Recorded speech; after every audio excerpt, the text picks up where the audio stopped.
日咧，我哋咧會玩一個遊戲咧，係我哋咧拎咗張紙之後咧，人哋寫咗個字，我哋咧今日咧就會估嗰個人寫咗啲咩。好，首先你先。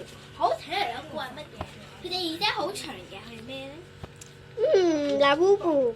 錯，佢哋動物嚟噶啊！嗱，兔仔。錯，差少少。Kangaroo。睇下，呢個 kangaroo 係識跳啊，所以有個 jump 字。好，佢又有。好，睇睇先。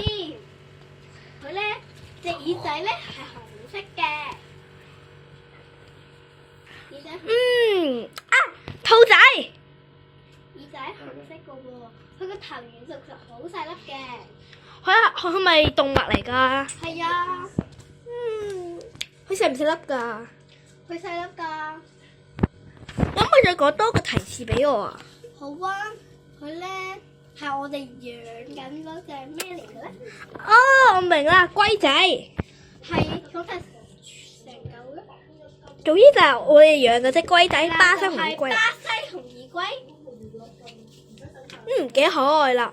見今日都打喎，不如我哋再玩一次骰仔遊戲好冇喎？好喎。好，聽日有，跟落嚟。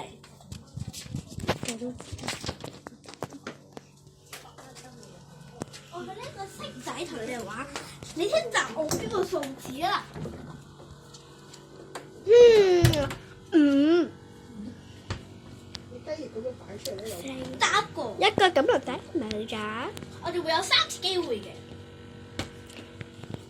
哦 yes，好，你嚟一個啦。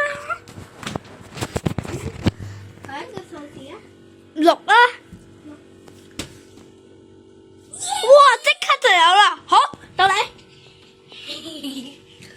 記住，我得翻2個錦麟仔嘅咋嚇？打個數字啊。3